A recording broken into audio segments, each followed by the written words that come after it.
Al-Iman TV, sarana penyubur keimanan. Bagi seorang wanita yang dia ditakutkan hafalannya akan hilang, semisal dia berprofesi sebagai guru tahfidz ya, atau guru pengajar Al-Quran, atau seorang misalnya siswi yang memang ada pelajaran Al-Quran dan diharuskan setiap hari untuk menyetorkan hafalan, maka insya Allah ini termasuk yang diberikan keringanan ya, dengan syarat hendaknya tatkala menyentuh mushaf, dia menyentuhnya dengan menggunakan kaos tangan, jangan menyentuh langsung dengan bersentuhan dengan kulitnya. Meskipun sebagian ulama dalam hal ini dan dalil mereka itu cukup kuat membolehkan ya, secara mutlak akan dibolehkannya bagi seorang wanita haid untuk membaca Al-Quran, namun untuk lebih hati-hatinya, terutama bagi sebagian muslimah yang memang tidak ditakutkan misalnya hafalannya akan hilang atau memang tidak berprofesi sebagai orang yang memang berkecimpung dalam Al-Quran, bisa mencari ibadah-ibadah yang lain, dan itu sangat banyak sekali ibadah-ibadah selain membaca Al-Quranul Karim. Kemudian di antara hal lain yang dibolehkan dilakukan bagi seorang wanita yang sedang haid adalah apabila suaminya membaca Al-Quran di atas pangkuannya. Ini dibolehkan sebagaimana disebutkan dalam sebuah hadis, hadis Aisyah radhiyallahu anha, bahwasanya Nabi Shallallahu alaihi wasallam pernah membaca Al-Quran dan kepala beliau yang mulia itu berada di pangkuan Aisyah, sedangkan saat itu Aisyah radhiyallahu anha sedang haid. Nah, kemudian di antara hal lain yang dibolehkan dilakukan bagi seorang wanita haid adalah menghadiri hari raya ya.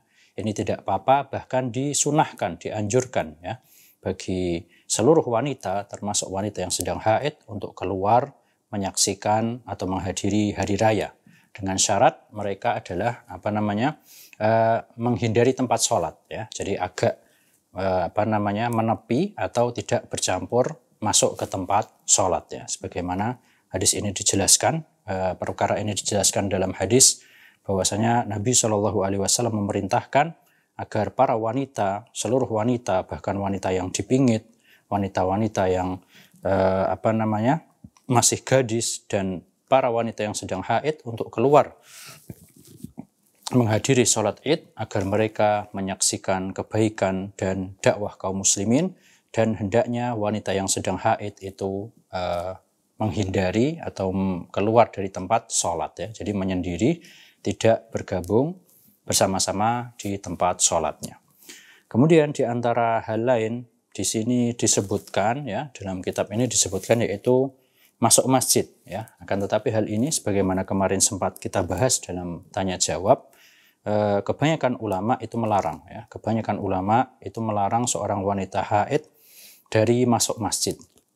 Dan memang apabila kita teliti atau mencoba menelaah dalilnya, itu memang dalilnya tidak ada yang soreh ya, tidak ada yang terlalu jelas-jelas melarang ya, sehingga sebagian ulama pun berkesimpulan akan bolehnya hal ini ya.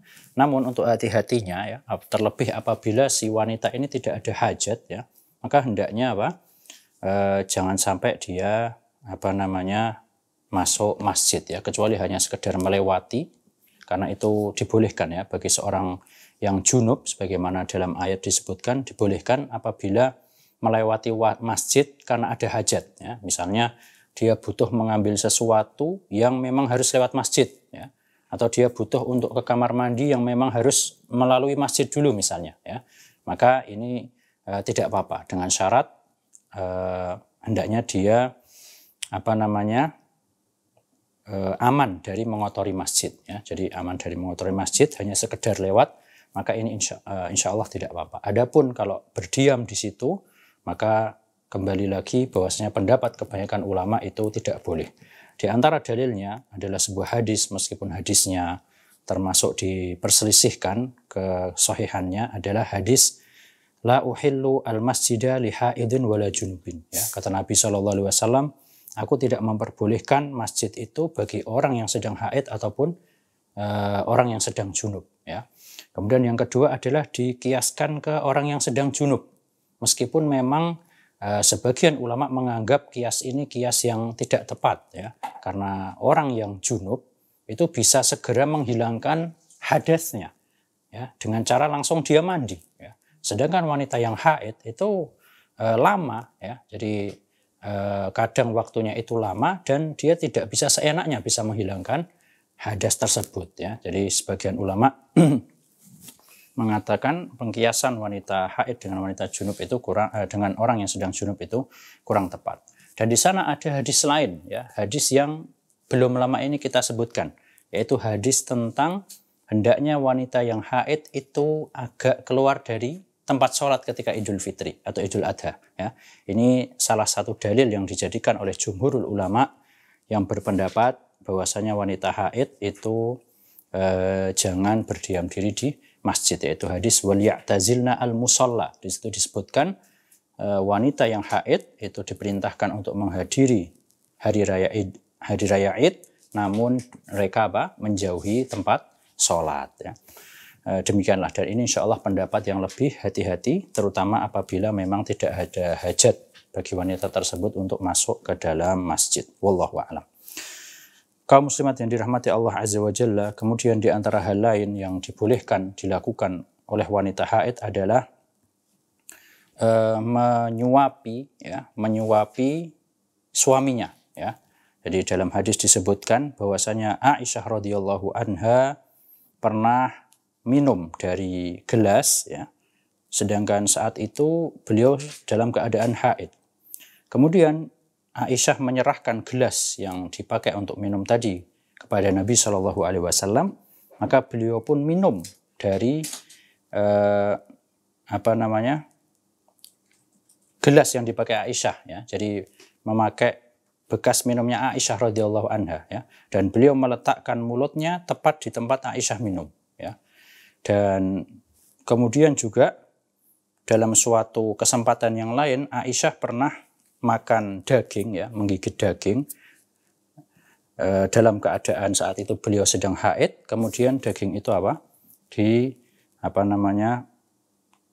letakkan atau diberikan kepada Nabi SAW dan beliau pun juga memakannya ya. Intinya tidak apa-apa, intinya haid itu tidak menyebabkan najisnya menular ke orang lain ya. Jadi najisnya itu hanya di tempat keluarnya darah saja ya. Jadi ini termasuk perhatian Islam kepada wanita ya. Kalau kita buka ke kitab-kitab yang bercerita tentang agama terdahulu, sebagian agama itu ada yang sangat ekstrim dalam memperlakukan seorang wanita haid ya. Jadi wanita haid itu seolah-olah seperti najis seluruh badannya ya. Tidak boleh tidur bersama suaminya ya. Jadi benar-benar harus menjauh dari suaminya ya. Ini merupakan sebuah perlakuan yang kurang baik bagi seorang wanita.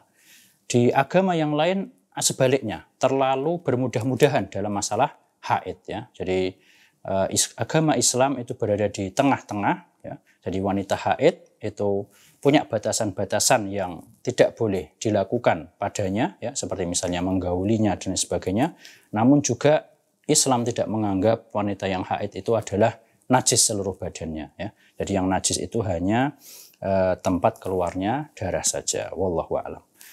Kemudian di antara hal lain yang dibolehkan bagi wanita yang sedang haid adalah seorang wanita bisa membantu suaminya dalam mengurusi atau bisa berkhidmah kepada suaminya ya, membantu suaminya. Di antaranya seperti misalnya mengeramas rambutnya ya, atau menyisir rambutnya ya. Dalam sebuah hadis dari Aisyah radhiyallahu anha, beliau mengatakan, dahulu aku pernah menyisir rambut Rasulullah Shallallahu Alaihi Wasallam dan aku saat itu dalam keadaan haid. Ya. Kemudian di antara hal lain yang dibolehkan adalah bolehnya wanita haid untuk tidur bersama suaminya dalam satu selimut. Ya. Dalam hadis Ummu Salamah radhiyallahu anha, beliau mengatakan, tatkala aku bersama Nabi Shallallahu Alaihi Wasallam sedang tidur ya di dalam satu selimut, ya, tiba-tiba aku mengalami haid, kata beliau. Ya. Maka aku pun bergegas keluar dari selimut dan aku mengambil pakaian khusus yang biasa aku pakai saat haid. Ya. Maka Nabi SAW pun bertanya, ya, apakah kamu haid? Ya. Maka aku menjawab iya. Ya. Maka beliau pun memanggilku Dan aku pun tidur kembali bersama Nabi SAW di selimut tersebut. Ya, ini menunjukkan bahwasanya dibolehkannya akan hal itu, dan wanita haid itu bukanlah najis seluruh badannya, bukan ya. Jadi sekali lagi yang najis itu hanya tempat keluarnya darah. Wallahu a'lam.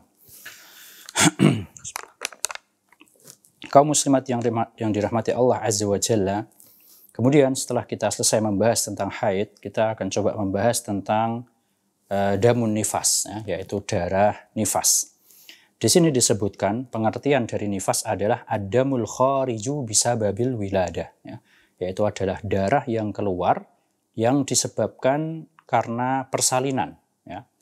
Dan sebagian ulama, diantaranya adalah mazhab Syafi'i, mereka mengatakan bahwasanya minimal masa nifas itu adalah majjah, ya. Majjah itu adalah lahdoh ya, sesaat, ya. Jadi ada terkadang wanita yang nifasnya nggak sampai sehari, bisa, ya. Jadi sekali lagi, permasalahan haid dan nifas ini kenapa kok tidak sedikit perbedaan atau ijtihad ulama dalam masalah ini, karena kebanyakan permasalahannya dibangun di atas tajrubah, ya. Jadi pengalaman, ya, pengalaman setiap orang, dan setiap orang berbeda-beda, ya. Setiap wanita pengalamannya berbeda-beda, sehingga sebagian ulama pun ijtihad atau pendapat mereka dalam menentukan seperti masa sedikitnya, masa banyaknya itu pun berbeda-beda. Namun di sini kita coba ambil salah satu pendapat, di antaranya ini termasuk pendapat yang dipilih oleh dalam mazhab Syafi'i, bahwasanya nifas, ya, atau minimal masa nifas itu adalah majjah, yaitu sesaat, ya. Dan ghalibuhu atau kebanyakannya itu adalah arba'in yaum, 40 hari. Rata-rata itu biasanya sekitar 40 hari. Wa aktsaruhu sittina yauman, ya. Dan maksimal itu adalah 60 hari, ya. Apabila kita ambil kaidah seperti ini insya Allah lebih memudahkan, ya. Jadi dilihat saja, selama si wanita masih mengeluarkan darah, ya, sampai atau belum mencapai 60 hari, maka itu dianggap nifas, ya. Setelah, kalau ternyata darahnya tetap keluar dan sudah melebihi dari 60 hari, maka ini dianggap darah istihadhah, ya. Jadi kalau pakai kaidah seperti ini, insya Allah akan lebih memudahkan kita dalam menghukumi darah yang keluar dari wanita setelah persalinan. Dan di sini ada permasalahan yang cukup penting,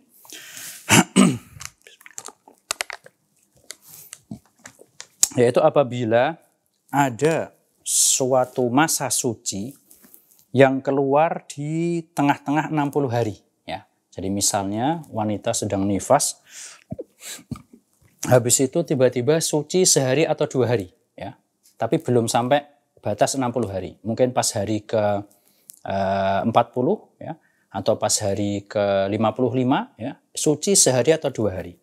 Maka dilihat, ya, apabila masa sucinya ini mencapai 15 hari atau lebih, terus keluar darah lagi, maka darah yang keluar setelah 15 hari suci ini adalah darah haid, ya. Tapi kalau masa sucinya kurang dari 15 hari, kemudian keluar darah lagi, maka darah ini adalah darah nifas, ya, selama masih dalam konteks 60 hari tadi, ya. Jadi patokannya adalah 60 hari setelah melahirkan, ya. Kemudian yang dianggap suci, 2 hari yang tidak keluar darah itu tidak dianggap suci, ya. Jadi maksud konsekuensinya apa? Misalnya ada seorang wanita yang sedang nifas, kemudian di hari ke misalnya 45 dia suci 2 hari, ya.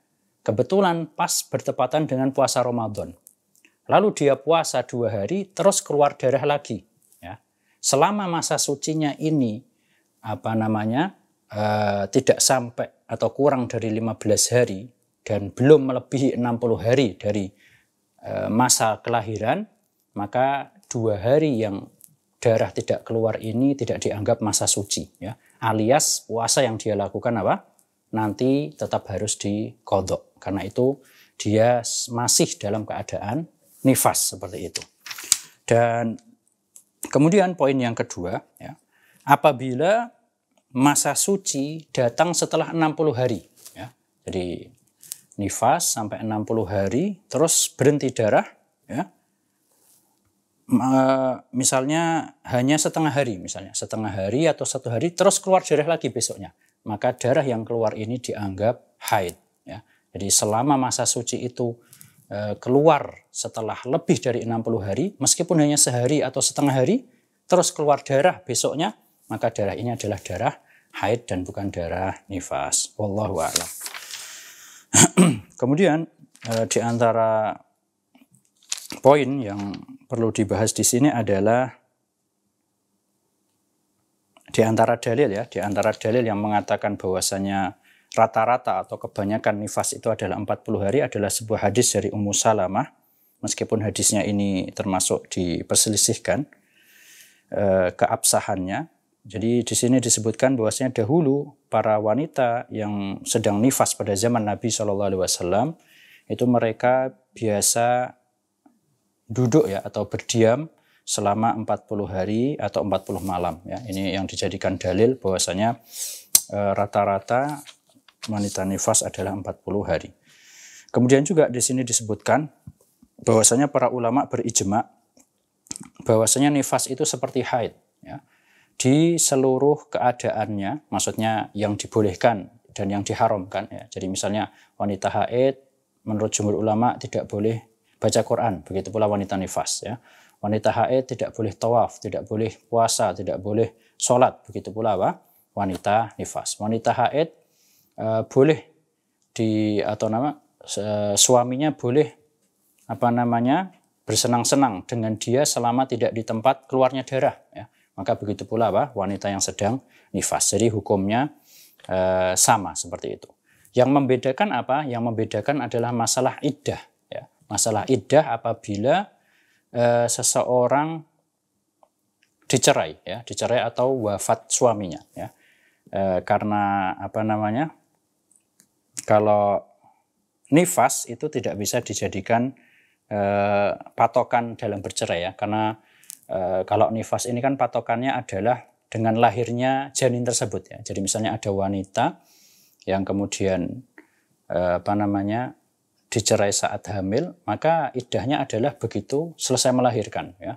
Adapun wanita yang sedang haid kemudian dicerai, maka ini ada permasalahan khusus ya. Intinya haidnya itu adalah nifas itu tidak bisa dijadikan patokan sebagai batasan haid, batasan iddah ya, sebagaimana haid. Wallahu a'lam.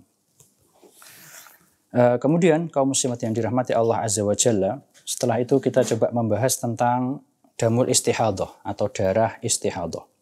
Di sini disebutkan pengertian dari darah istihadah adalah keluarnya darah fi ghairi awqatil haid wan nifas ya, di waktu-waktu selain waktu haid dan nifas. Au muttasilan bihima, atau bersambung dengan keduanya ya.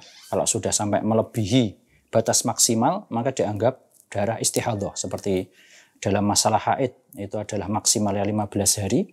Kalau sampai darah itu masih tetap keluar setelah 15 hari maka dianggap istihadah. Adapun dalam masalah nifas, apabila darahnya itu keluar lebih dari 60 hari maka dianggap darahnya adalah darah istihadah. Wa huwa damun laisa bi'adatin wala taba'in minhunna wala khilqah ya. Dan dia ini merupakan darah, bukan darah tabiat ya. Darah tabiat itu ya seperti haid ya, memang sudah tabiatnya wanita gitu ya. Tapi ini bukan darah biasa ya. Jadi darah yang karena mungkin disebabkan sakit dan sebagainya ya. Innama huwa irqun in qata'a ya. Di sini disebutkan ya kurang lebih penyebabnya adalah mungkin ada pembuluh darah yang pecah dan sebagainya ya. Sa'iluhu damun ahmar atau sa'ilah damun ahmar lan qita'alahu ila indal bur'i minhu ya. Dan cara keluarnya itu adalah mengalir dan darahnya biasanya berwarna merah dan tidak terputus kecuali saat sembuh. Dan hukum dari istihadah atau darah istihadah ini hukumnya adalah seorang wanita dianggap suci ya. Jadi seorang wanita yang diuji dengan keluarnya darah istihadah hukumnya persis seperti seorang wanita yang dalam keadaan suci, kecuali di beberapa permasalahan ya, misalnya seperti dia wajib wudhu setiap sholat ya, kemudian juga sebisa mungkin untuk mengganti mengganti misalnya pembalut dan sebagainya ya. Jadi adapun selain itu maka hukumnya adalah seperti hukum wanita yang sedang suci. Kemudian apa yang harus dilakukan ya? Pembahasan selanjutnya adalah apa yang harus dilakukan bagi seorang wanita yang mengalami istihadhah ya. Yang pertama, apabila seorang wanita diuji dengan keluarnya darah terus-menerus, ya, misalnya selama sebulan keluar terus, ya, na'udzubillah min dzalik, maka yang pertama adalah dia kembali ke kebiasaan bulanan dia. Ya. Jadi misalnya ini wanita yang sudah dewasa, kemudian maksudnya sudah berkali-kali mengalami haid, kemudian diuji dengan adanya istihadhah. Maka dilihat ke kebiasaan dia. Kebiasaan dia itu haid berapa hari? Ya. Mungkin 6 hari, 7 hari, ya, maka ambillah kebiasaan dia.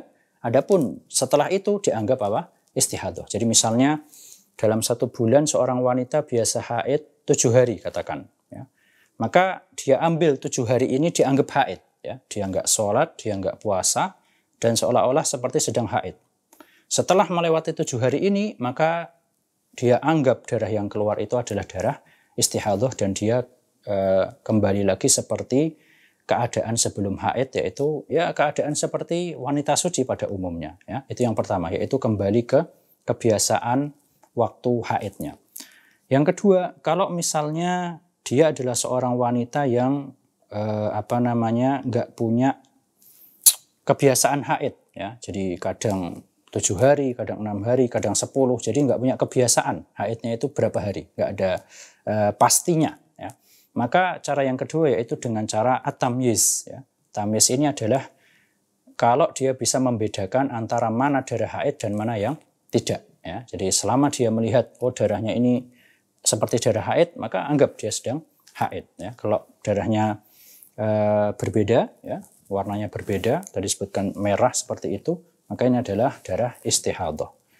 Yang terakhir, kalau misalnya dia nggak punya waktu pasti ketika haid dan juga dia nggak bisa membedakan darah, ya, maka pakai ke kebiasaan haid kerabatnya yang wanita. Ya.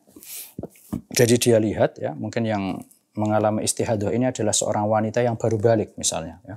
Dia belum pernah haid misalnya, atau haid tapi nggak pasti. Terus juga dia nggak punya pengalaman untuk membedakan darah, atau darahnya susah untuk dibedakan. Maka diambil hukumnya dengan melihat kebiasaan wanita yang ada di sekelilingnya, ya. Entah itu mungkin saudarinya, ya, atau orang tuanya, atau bibinya dan sebagainya. Dilihat kira-kira mereka itu haid biasa haid berapa hari, ya. Mungkin 7, 6, maka ambillah waktu tersebut. Adapun selain dari 6 atau 7 hari itu dianggap sebagai istihadhah. Wallahu a'lam.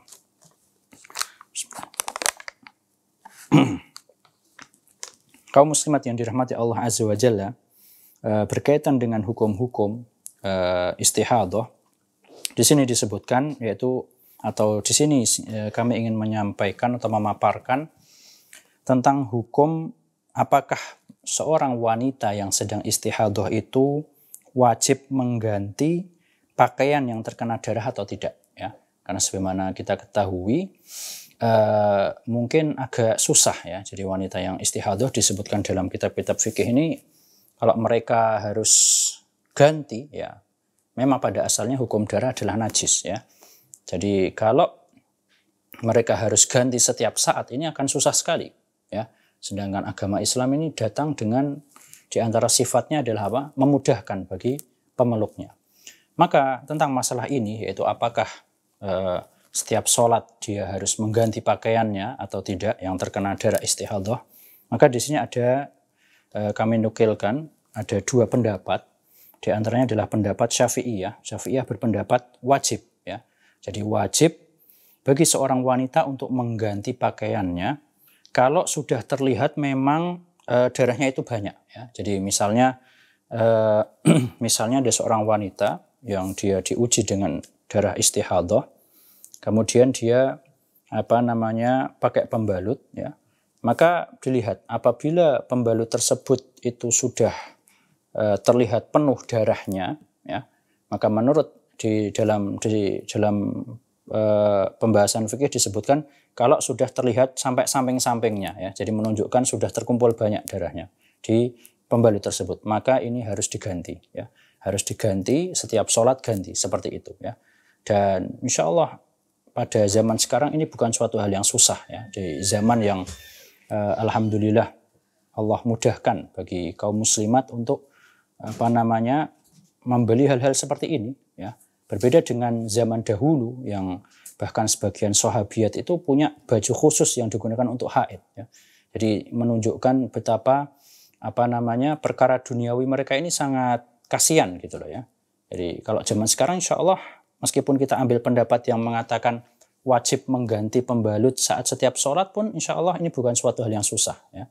Jadi itu dalam mazhab Syafi'iyah diwajibkan untuk memperbarui pakaian atau pembalut yang digunakan untuk menahan darah istihadhah setiap kali mau melakukan sholat ya. Apa dalil mereka? Dalil mereka diantaranya adalah sebagaimana wanita yang istihadhah itu wajib setiap sholat tajdidul wudu, memperbarui wudu, maka begitu pula mereka pun juga wajib tajdid al-malabis atau tajdid al-usb ya bahasanya. Jadi memperbarui pakaian atau pembalut yang sudah digunakan untuk menahan darah istihadhah ya. Dengan syarat apabila memang sudah terlihat banyak tadi ya disebutkan sampai kelihatan, jadi dhaharad dam ala jawanibiha, terlihat di samping-sampingnya. Kemudian pendapat yang kedua yaitu pendapatnya Hanabilah mengatakan tidak wajib ya. Jadi tidak wajib bagi seorang wanita untuk mengganti pakaian atau pembalutnya yang terkena darah ya. Setiap sholat tidak wajib, yang penting wudhu aja ya, wajib wudhu setiap sholat. Di antara dalil yang mereka sampaikan adalah bahwasanya hadis Aisyah, dan hadisnya ini subhanallah riwayatnya Imam Bukhari ya, jadi sahih insyaallah. Hadis Aisyah radhiyallahu anha bahwasanya ada salah seorang di antara istri Nabi SAW yang beriktikaf bersama Nabi SAW, dan si istri ini sedang istihadhah ya, dan dibolehkan, namanya wanita istihadhah ini kan hukumnya seperti wanita suci, jadi boleh sholat, iktikaf dan sebagainya selama tidak mengotori masjid. Jadi salah seorang istri Nabi SAW ini sedang iktikaf bersama Nabi SAW dan terlihat darah atau flek kuning itu terlihat, maksudnya terlihat dari dia adanya darah dan flek kuning ini, dan di bawah dia itu ada seperti bejana ya. Jadi mungkin untuk digunakan untuk agar tidak mengotori masjid ya. Dan dia sedang sholat ya. Dari hadis ini para ulama yang mengatakan tidak wajib bagi seorang wanita untuk mengganti pakaian atau pembalutnya yang terkena darah istihadhah, menunjukkan sampai seperti itu aja tidak diganti gitu loh ya. Jadi bisa jadi ini menunjukkan betapa betapa prihatinnya ya kehidupan duniawi para sahabiat ya, para istri-istri Nabi SAW. Adapun zaman sekarang maka insya Allah ini bukan suatu hal yang susah ya, yang apabila seandainya kita pun ambil pendapat yang mengatakan, dan ini insya Allah pendapat yang lebih hati-hati, yaitu mengganti setiap sholat, sebagaimana dia harus harus memperbarui wudhu setiap sholat, maka hendaknya dia pun mengganti pembalutnya setiap masuk waktu sholat. Dan insya Allah ini bisa dijadikan bisa dikiaskan ke masalah salasil baul ya, atau orang yang keluar air kencingnya terus menerus ya. Gimana, apakah saya harus mengganti pakaian setiap sholat atau gimana? Bisa dipraktekkan seperti ini ya. Mungkin bisa pakai tisu atau kain yang memang khusus digunakan ya. Kemudian ya sudah ditaruh di tempat keluarnya air kencing tersebut ya. Kalau menurut pendapat Hanabilah ya berarti tidak wajib mengganti ya. Selama yang penting dia wudhu setiap sholat dan dia tidak wajib mengganti pakaian yang digunakan untuk menahan air kencingnya tersebut. Kalau kita ambil pendapat Syafi'iyah, maka sebaiknya atau bahkan buat mereka wajib harus ganti setiap sholat ya. Dan agama Islam datang dengan kemudahan, fattaqullaha mastata'tum, bertakwalah kalian semampu mungkin. Wallahu a'lam. Di sini ada beberapa poin yang berkaitan dengan istihadhah. Di antaranya yang pertama adalah seperti tadi ya, wanita yang mustahadhah itu hukumnya seperti wanita yang sedang suci ya. Maka tidak diharamkan baginya hal-hal yang diharamkan bagi wanita haid ya, seperti tadi. Wanita haid tidak boleh baca Quran, wanita haid tidak boleh masuk masjid, wanita haid tidak boleh digauli suaminya, maka wanita mustahadah pun diperbolehkan. Yang kedua, wanita yang mustahadah tetap disyariatkan untuk berpuasa, sholat, membaca Al-Quran, bahkan menyentuh mushaf pun ya, dan yang lainnya ya, secara ijma ulama. Kemudian yang lain, poin yang selanjutnya adalah dibolehkan bagi wanita yang sedang istihadah apabila dia digauli oleh suaminya selama bukan di waktu-waktu haid ya, seperti tadi. Misalnya ada wanita mustahadah yang bingung haidnya kapan, terus dia misalnya ambil patokan dia biasa haid 6 hari atau 7 hari ya. Maka boleh suaminya untuk menggauli istri tersebut yang sedang istihadah selama bukan di waktu-waktu yang biasa dia haid ya. Misalnya dia haid 7 hari, berarti ya jangan menggauli di 7 hari tersebut. Setelah itu mandi dan sebagainya, maka diperbolehkan. Dan ini adalah pendapatnya jumhur ulama, diantaranya adalah Syafi'iyah. Kemudian yang selanjutnya dibolehkan bagi wanita yang istihadah untuk iktikaf di masjid, diantara dalilnya adalah yang kita sebutkan tadi. Wallahu a'lam. Demikianlah ini pembahasan yang berkaitan dengan darah wanita, yaitu darah haid, nifas dan istihadah, dan sebenarnya ini memerlukan pembahasan yang cukup panjang sebenarnya kalau mau bahas lebih dalam ya, tapi semoga di lain waktu bisa kita lebih bahas ya, sementara kita membahasnya secara lewat begitu saja. Dan kemudian kita coba setelah kita selesai dari Kitabut Thaharah, kita coba bahas sedikit ya beberapa masalah yang berkaitan dengan Kitabus Shalah atau hal-hal yang berkaitan dengan sholat. Kaum muslimat yang dirahmati Allah Azza wa Jalla, sholat sebagaimana hal tersebut merupakan rukun Islam dan sesuatu yang diwajibkan bagi atau atas laki-laki, begitu pula seorang wanita ya, wajib atas mereka untuk melakukan sholat 5 waktu. Dan insya Allah kita sudah sering mendengar ya tentang pengertian sholat, kemudian hukum yang meninggalkannya, hukum meninggalkan sholat ya. Kalau dia sampai meninggalkannya karena tidak berkeyakinan wajib, maka dikhawatirkan bisa keluar dari Islam ya. Tapi kalau dia meninggalkannya karena malas dan sebagainya, maka sebagian ulama berpendapat bahwasanya dia telah melakukan dosa besar, dan sebagian lain berpendapat bahwasanya dikhawatirkan dia bisa keluar dari Islam, waliyazubillah. Kemudian juga tentang jumlah ya, sholat yang diwajibkan ada 5, subuh, zuhur, asar, maghrib, isya. Kemudian waktu-waktunya ya, subuh ya dari terbitnya fajar shadiq sampai terbitnya matahari, kemudian zuhur dari tergelincirnya matahari di tengah-tengah langit sampai masuknya waktu asar ya, atau bayangan suatu benda jadi mirip seperti panjangnya seperti benda tersebut ya. Dan di sini mungkin sedikit kita kita bahas tentang waktu asar ya. Karena mungkin sebagian kita itu ada yang berpendapat bahwasanya selama matahari belum terbenam itu boleh kita mengulur waktu ya, terutama mungkin kalau wanita ya. Jadi kalau laki-laki mungkin ketika azan di masjid langsung ke masjid ya. Tapi sebagian wanita mungkin karena mereka ini termasuk golongan yang tidak diwajibkan sholat berjamaah, dikhawatirkan ada yang berkeyakinan selama matahari belum tenggelam maka nggak apa-apa ya. Memang pada asalnya hukum atau waktu sholat asar itu memang dimulai dari bayangan sepanjang benda tersebut sampai tenggelamnya matahari ya. Namun sebagian ulama itu ada yang membagi waktu asar ke 2 waktu. Yang pertama adalah waktu ikhtiyari. Waktu ikhtiyari ini artinya seseorang boleh melakukan sholat kapanpun selama dalam masa waktu ini ya. Waktu ikhtiyari kata sebagian ulama dimulai dari awal waktu asar, masuknya waktu asar sampai bayangan sesuatu menjadi 2 kali lipatnya. Ini adalah waktu ikhtiyari. Setelah itu dari bayangan sesuatu menjadi 2 kali lipatnya sampai tenggelamnya matahari, ini adalah namanya waktu ittirari, ya, atau waktu darurat. Apa perbedaannya?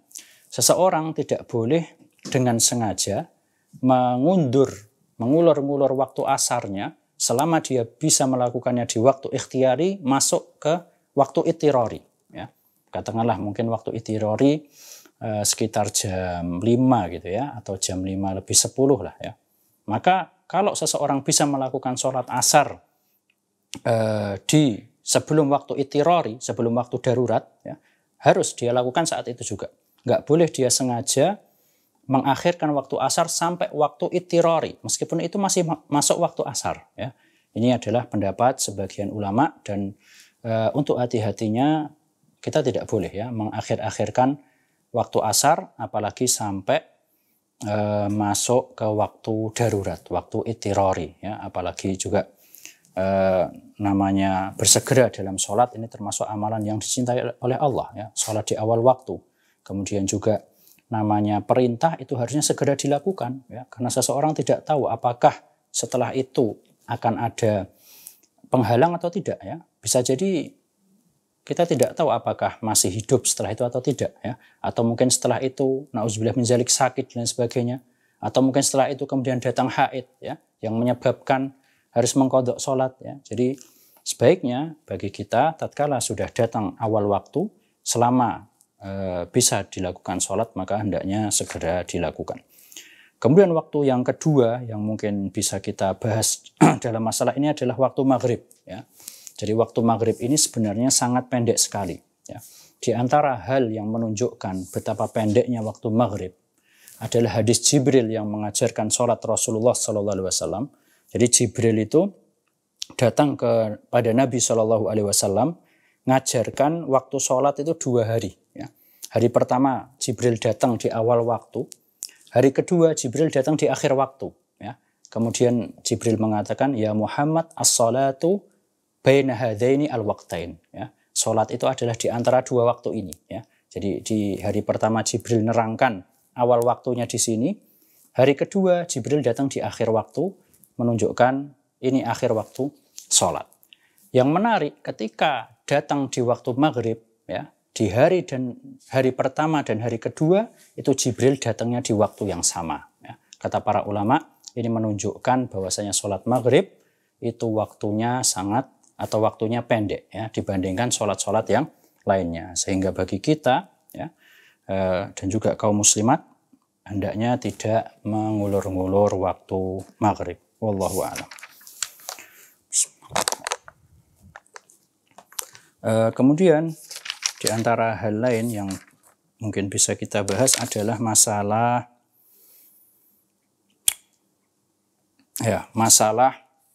orang yang meninggalkan sholat selama bertahun-tahun, ya.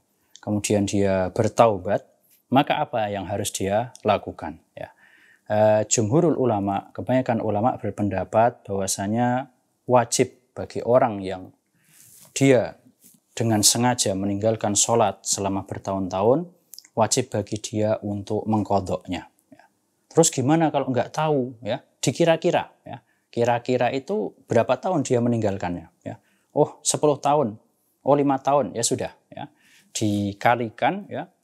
Kemudian bagaimana cara mengqadhanya? Cara mengqadhanya kata para ulama, setiap masuk waktu sholat, dia usahakan mengqadha sholat selama 2 hari. Jadi misalnya nanti asar gitu, ya, terus ada orang yang qadarullah dulu sudah balik terus nggak sholat, ya.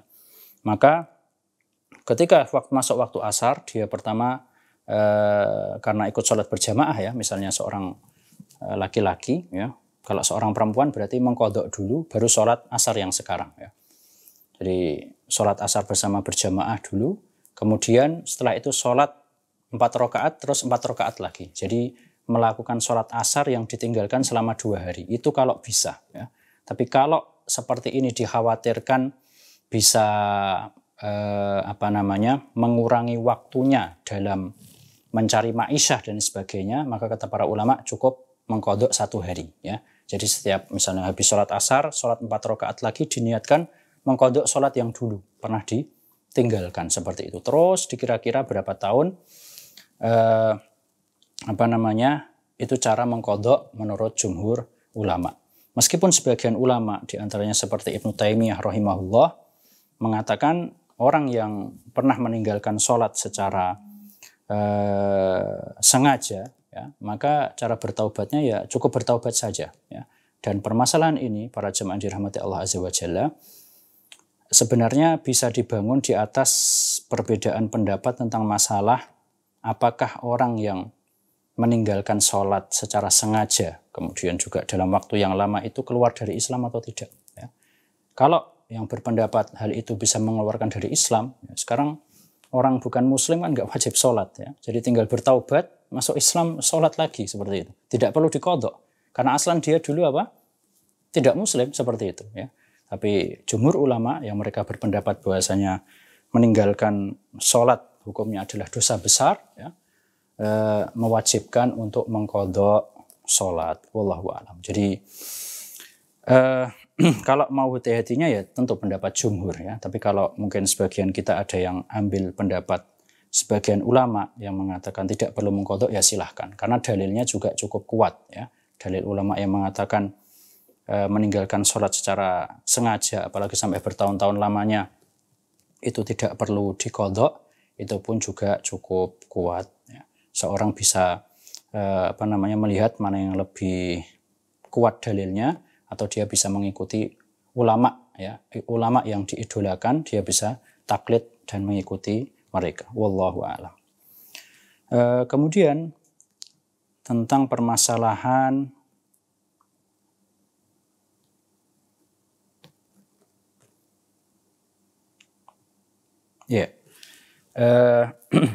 tentang permasalahan seorang wanita haid yang misalnya dia datang waktu haid tatkala masuk waktu duhur, ya.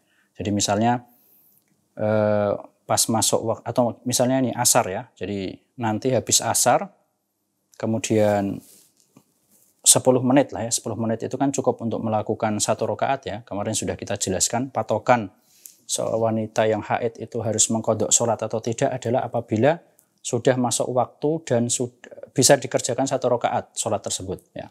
Jadi misalnya masuk waktu asar, kemudian berlalu 10 menit, seorang wanita belum sholat, kemudian datang haidnya. Maka apabila dia nanti telah suci, dia wajib mengqadha sholat asar yang ketika itu haidnya datang saat itu. Nah, seandainya misalnya sucinya itu pas subuh misalnya, maka dia wajib mengqadha saat itu juga, ya. Tidak perlu nunggu sampai harus waktu asarnya datang, ya. Atau misalnya sebaliknya, seorang wanita yang haid pas masuk waktu duhur dan dia wajib qadha duhur ketika telah suci. Terus dia suci pas maghrib misalnya, maka saat itu juga, ya, setelah sholat maghrib misalnya, ya, dia wajib mengqadha sholat duhur yang telah dia tinggalkan, dan tidak perlu nunggu sampai besok dulu, ya. Besok dulu sampai masuk waktu duhur baru dikerjakan, tidak perlu, ya. Ini sebagaimana keumuman hadis, man nasiya sholatan falyusalliha idza dzakaraha. Barang siapa yang lupa meninggalkan sholat tidak sengaja, maka hendaknya dia melakukannya tatkala ingat, langsung pas ingat, alias ini ya berarti pas suci, ya, pas suci langsung dikerjakan. Wallahu a'lam. Kemudian permasalahan terakhir mungkin insyaallah, yaitu tentang permasalahan apabila seorang wanita sudah melihat dengan yakin salah satu di antara 2 tanda suci, ya. Dulu kita pernah jelaskan wanita haid itu suci dengan salah satu dari 2 tanda. Yang pertama yaitu dengan al-jafaf atau kering, ya. Itu apabila dia memasukkan kapas ke tempat keluarnya darah haid, itu sudah tidak ada bekasnya lagi, tidak ada flek dan lain sebagainya, sudah bersih. Yang kedua itu dengan adanya al-qusah al-baydha atau keluarnya cairan bening yang menandakan telah datangnya waktu suci, ya. Apabila seorang wanita sudah melihat dengan yakin, ya, salah satu dari 2 tanda ini, maka dia tidak perlu nunggu untuk memastikan kira-kira sudah suci atau belum, ya. Jadi misalnya tanda ini keluar pas subuh misalnya, ya. Terus dia berkeyakinan, aku mau nunggu dulu. Siapa tahu masih haid, ya. Akhirnya ditunggu setengah hari maupun 1 hari. Ya. Memang sebagian ulama ada yang berpendapat seperti itu. Tapi yang lebih hati-hati dan lebih abrok lidzimmah, jadi lebih lepas tanggung jawab gitu loh. Jadi nanti pas ditanya sama Allah, kenapa kamu kok sholat padahal masih haid misalnya ya. Karena bisa dijawab, ya Allah sudah terlihat tanda-tanda suci seperti itu. Ya. Jadi selama wanita tersebut yakin melihat salah satu di antara 2 tanda suci ini, maka dia langsung boleh melakukan sholat dan tidak perlu nunggu untuk hati-hati. Wah, jangan-jangan nanti duhur keluar lagi. Enggak. Ya. Selama subuh sudah terlihat tanda-tanda suci, ya, kusoh baydho atau sudah kering, sholat subuh, nanti duhur, sholat duhur. Kalau qadarullah ternyata nanti keluar lagi, ya sudah. Ya. Yang penting dia sudah yakin sudah keluar tanda-tanda suci. Ya. Yang dibolehkan untuk menunggu untuk hati-hati ini kalau ragu. Ya. Misalnya pas subuh itu sudah agak kering, tapi belum kering-kering banget lah. Misalnya masih ada flek-fleknya sedikit. Aku tunggulah setengah hari atau 1 hari dulu. Nah ini tidak apa-apa. Ya. Ini tidak apa-apa. Dan ternyata nggak keluar lagi darahnya sampai maghrib misalnya. Oh berarti aku sudah suci dari tadi. Nah seperti ini dia tidak perlu mengqadha sholat yang dia tinggalkan selama masa menunggu kehati-hatian. Ya, kemarin sudah kita bahas.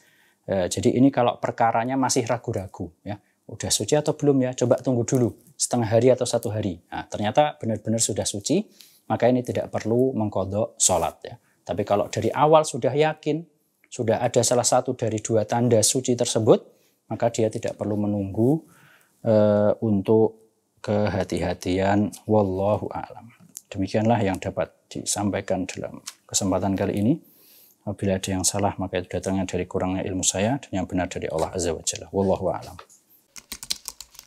Dukung channel kami dengan like, subscribe, dan aktifkan notifikasi agar kamu tidak ketinggalan video-video menarik lainnya.